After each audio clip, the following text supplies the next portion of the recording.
गीतारे भगवान श्रीकृष्ण कहिचंती जीवन रे सबुबेले एही पांचटी गहना धारण करिबा उचित।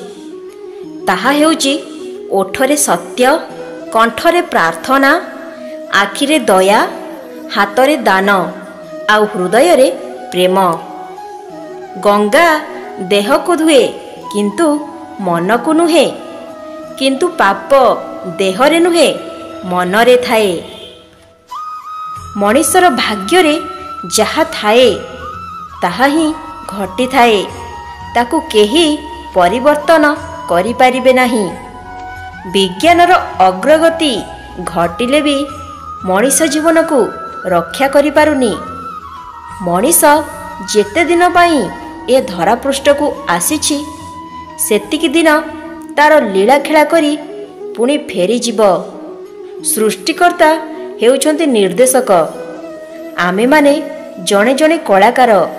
तेणु प्रतिदिन सकाळु प्रभुंकु दुई हाथ टेकी समर्पणर भावना रे निजको समर्पी दियो, जेपरी आजि दिनर अभिनय सुंदरतारे भरी जाऊ। गोटे कथा मने रखंतु, जहा सह जेते दिन संपर्क लेखा सेतिकी दिन रहिब। तुमे जेते भी चाहिए संपर्क भांगिबाकू अटकाई पारिबो नाही, काहेकि ना ए जीवनर नाटक रे काहा सहित केते दिन अभिनय करिबाकू पड़िबो सेईटा ईश्वर आगरु स्थिर करी ए संसार को आमको पठेइछंती। मनीष तो समस्ते, हेले फरक एतिकी किछि लोक जखम दियंती, आउ किछि सेही जखम रे मलम लगांती। साथी तो अनेक मिलती, हेले फरक एतिकी किछि साथ दियंती, आउ किछि साथ छाड़ी दियंती। भल तो समस्ते पाती, हेले फरक एतिकी किछि जीवन दे दियंती, आउ किछि जीवन नहीं जाती। संपर्क तो समस्ते गढ़ंती, हेले फरक एतिकी किछि बिना स्वार्थ रे निभेई थांती एवं आउ किछि जीवन भरी परखी थांती।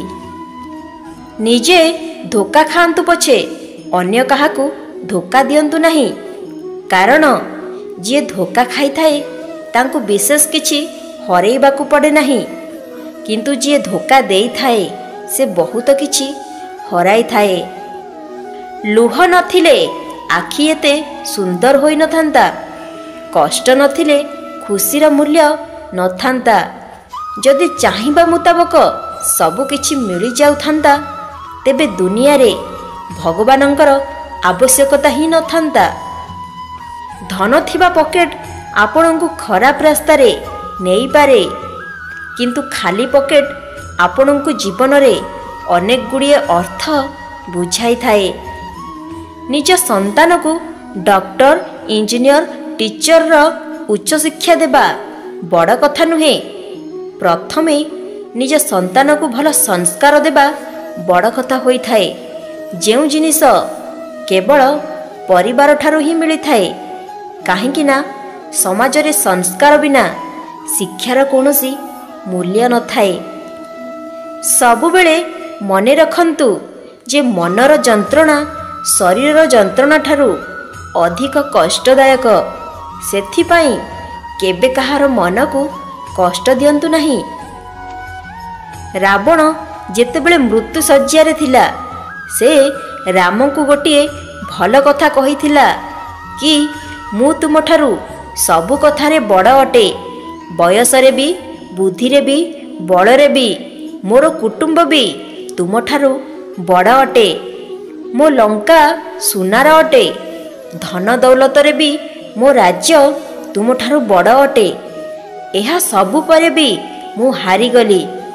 जानिछ काहेकि? कारण तुम भाई तुम साथी रे थिला ओ मो भाई मो विपक्ष रे थिला। निज निज मध्य रे एकता रखंतु, कारण कोनोसी भी गछ कटा जानता नहीं जदि कुराड़ी पछरे काठ खंडे नथांता।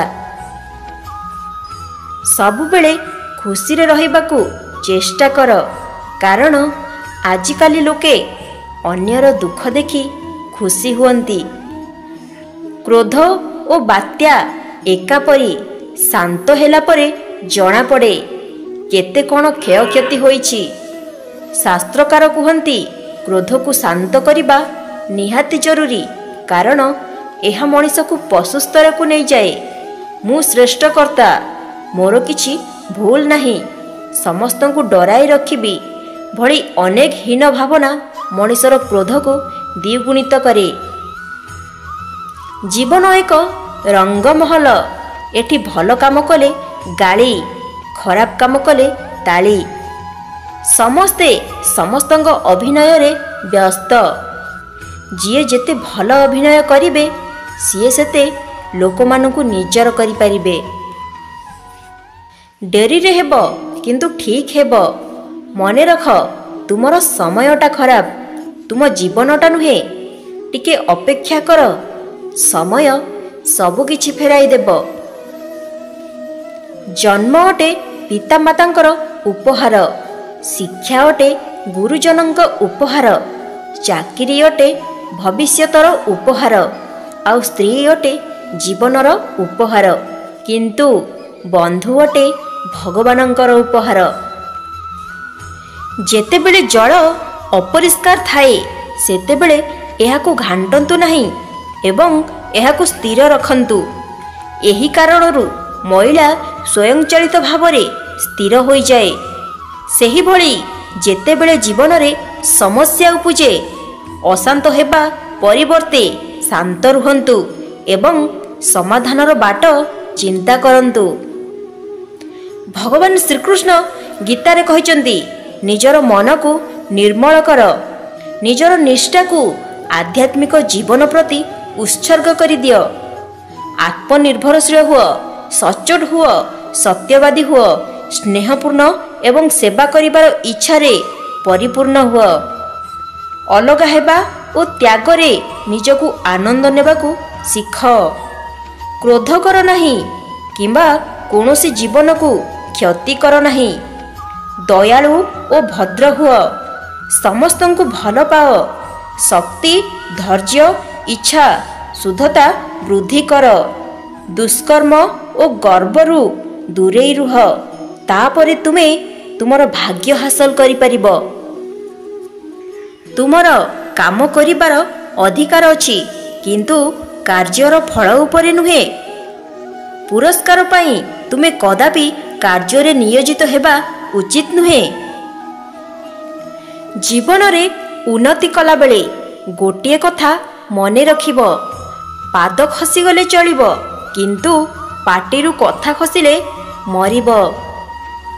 ସମ୍ବନ୍ଧ ସେହି ଆତ୍ମା ସହିତ ଯୋଡ଼ି ହୁଏ ଯାହା ସହିତ ଆମର ପୂର୍ବଜନ୍ମର କିଛି ସମ୍ପର୍କ ଥାଏ। ତା ନହେଲେ ଏ ଦୁନିଆର ଭିଡ଼ ଭିତରେ କିଏ ବା କାହାକୁ ଜାଣିଥାଏ। ତୁମର କିଛି ଦରକାର ଅଛି ବୋଲି ପ୍ରାର୍ଥନା କର ନାହିଁ। ପ୍ରାର୍ଥନା ଏଥିପାଇଁ କର ଯେ ଭଗବାନ ତୁମକୁ ବହୁତ କିଛି ଦେଇଛନ୍ତି, ଆଉ ତୁମକୁ ଭଗବାନଙ୍କ ପ୍ରତି କୃତଜ୍ଞତା ମନୋଭାବ ଅଛି। ଆପଣଙ୍କ ପଦେ କଥାରେ ବହୁତ ଲୋକଙ୍କ ଖୁସି ଓ ଦୁଃଖ ଲୁଚି ରହିଥାଏ। ତେଣୁ ସବୁବେଳେ କହିବା ଆଗରୁ ଥରେ ଭାବିବା ଦରକାର। ଯେଉଁ ବ୍ୟକ୍ତି ମହିଳାଙ୍କୁ ଶୋଷଣ କରିଥାଏ ସେ ପରଜନ୍ମରେ ଭୟାନକ ରୋଗରେ ପୀଡ଼ିତ ହୋଇଥାଏ। ଯିଏ ନାରୀଙ୍କୁ ଅସମ୍ମାନ କରିଥାଏ ତାର କୌଣସି ସ୍ଥାନରେ ଆଦର ମିଳିନଥାଏ। କିଛି ଜିନିଷ ପାଖକୁ ଗଲେ ମାଗିବା ବିନା ତାହା ମିଳିଯାଇଥାଏ, ଯେମିତିକି ବରଫ ପାଖରୁ ଶୀତଳତା, ଅଗ୍ନି ପାଖରୁ ଗରମ, ଆଉ ଗୋଲାପ ଫୁଲ ପାଖରୁ ସୁଗନ୍ଧ। ତେବେ ଭଗବାନଙ୍କ ଠାରୁ ମାଗିବା ଅପେକ୍ଷା ନିକଟତର ହେଲେ ସବୁ ଜିନିଷ ଓ ସବୁ ମନସ୍କାମନା ଆପେ ଆପେ ମିଳିବା ଆରମ୍ଭ ହୋଇଯିବ। ଦୀପର କାହାଣୀ ବି ବହୁତ ଅଜବ। ସେ ଜଳେ ତ କାହାକୁ ଆଲୋକ ଦେବା ପାଇଁ, ଆଉ ଲିଭେ ତ କାହାକୁ ଶାନ୍ତିର ନିଦ ଦେବା ପାଇଁ। କିଏ ଜାଣେ କେଉଁ ରାତି ଜୀବନର ଶେଷ ରାତି ହେବ? କିଏ ଜାଣେ କେଉଁ କଥା ଜୀବନର ଶେଷ କଥା ହେବ। ରାଗ ହିଂସା ଛାଡ଼ି ହସ ଖୁସିରେ କଥା ହୁଅ ବନ୍ଧୁ। କିଏ ଜାଣେ କେଉଁ ଦେଖା ଜୀବନର ଶେଷ ଦେଖା ହେବ। ପ୍ରଶ୍ନ ଜଳ ଉପରେ ନୁହେଁ, ତୃଷା ଉପରେ। ପ୍ରଶ୍ନ ମୃତ୍ୟୁ ଉପରେ ନୁହେଁ, ବରଂ ନିଶ୍ୱାସ ଉପରେ। ବନ୍ଧୁ ଦୁନିଆରେ ଅନେକ ଅଛନ୍ତି, କିନ୍ତୁ ପ୍ରଶ୍ନ ବନ୍ଧୁତା ଉପରେ ନୁହେଁ, ବରଂ ବିଶ୍ୱାସ ଉପରେ। ଯେଉଁମାନେ କେବଳ କାର୍ଯ୍ୟର ଫଳ ପାଇଁ ଅପେକ୍ଷା କରନ୍ତି ସେମାନେ ଦୁଃଖିତ ହୁଅନ୍ତି, କାରଣ ସେମାନେ ଯାହା କରନ୍ତି ତାହାର ଫଳାଫଳକୁ ନେଇ ନିରନ୍ତର ଚିନ୍ତିତ ଥାନ୍ତି। ଯେତେବେଳେ ଜଣେ ଅନ୍ୟମାନଙ୍କ ଖୁସି ଓ ଦୁଃଖକୁ ନିଜର ବୋଲି ଭାବେ ସେ ବ୍ୟକ୍ତି ସର୍ବୋଚ୍ଚ ଅଟେ। ଯେତେବେଳେ ଆମେ କିଛି ଆଶା ନ କରି ମଧ୍ୟ ସଠିକ୍ ସମୟରେ ସଠିକ୍ ସ୍ଥାନରେ ଓ ସଠିକ୍ ବ୍ୟକ୍ତିଙ୍କୁ ପାଇଥାଉ, ଏହା ବୁଝିନେବା ଉଚିତ କି ଏହା ଭଗବାନଙ୍କର ଶୁଦ୍ଧ ଉପହାର ଅଟେ। ଯଦି ମୋର ଏହି ସୁନ୍ଦର ବାର୍ତ୍ତା ଗୁଡ଼ିକ ଆପଣମାନଙ୍କୁ ଭଲ ଲାଗିଥାଏ, ତେବେ ଭିଡ଼ିଓଟିକୁ ଗୋଟେ ଲାଇକ୍ କରି ଚ୍ୟାନେଲକୁ ସବସ୍କ୍ରାଇବ୍ କରି ରଖନ୍ତୁ ଏବଂ ଏହିପରି ନୂଆ ନୂଆ ବାର୍ତ୍ତା ଜାଣିବା ପାଇଁ ଆମ ଚ୍ୟାନେଲ ସହିତ ଯୋଡ଼ି ହୋଇ ରୁହନ୍ତୁ। ପୁନର୍ବାର ଦେଖା ହେବ ଏକ ନୂତନ ଭିଡ଼ିଓ ମାଧ୍ୟମରେ। ସେ ପର୍ଯ୍ୟନ୍ତ ବିଦାୟ ଦିଅନ୍ତୁ। ନମସ୍କାର।